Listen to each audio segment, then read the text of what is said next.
dead of the night I came to you, not convinced of who you were.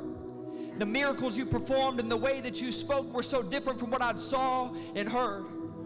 You spoke with conviction and taught with authority, but your compassions would set you apart.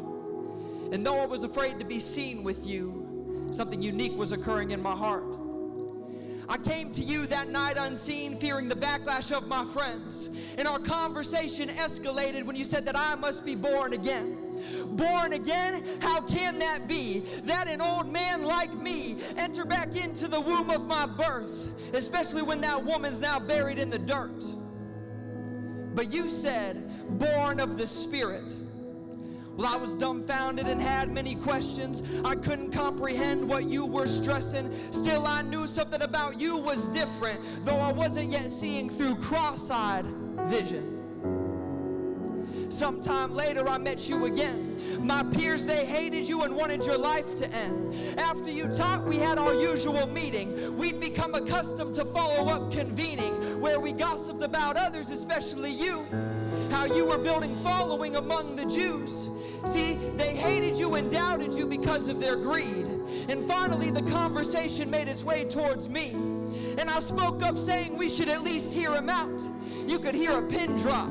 You could hear an ant shout. They interposed a question, is he gaining your following too? And I remained silent, though it might have been true. But I couldn't admit it and risk my position. My livelihood depended upon my faithful attendance to the Jewish council meetings among the elite. Much different from your leading through washing others' feet. See, we ruled through our prestige, but now my heart was under siege. Because the more I watched you, something awakened inside of me.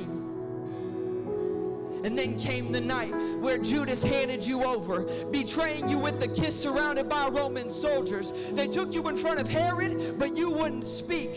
Pilate saw no fault in you, but he feared Caesar's lead. My colleagues yelled, crucify him.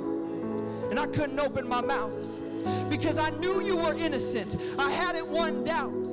Yet they led you up the hill as you carried your own cross. And at that moment in time, it felt like all hope was now lost. Because Jesus, though I once visited you in the dark, it was in broad daylight that I couldn't tell you and God apart.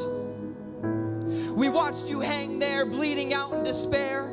My colleagues hurled insults, the criminals beside you jeered. But your response to their sin was what finally won me.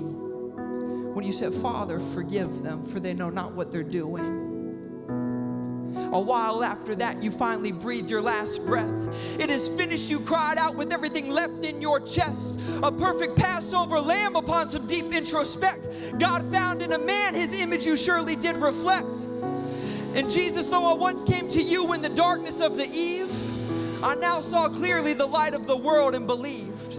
I now knew what it meant to be born again. That you had to be lifted high for the sins of all men.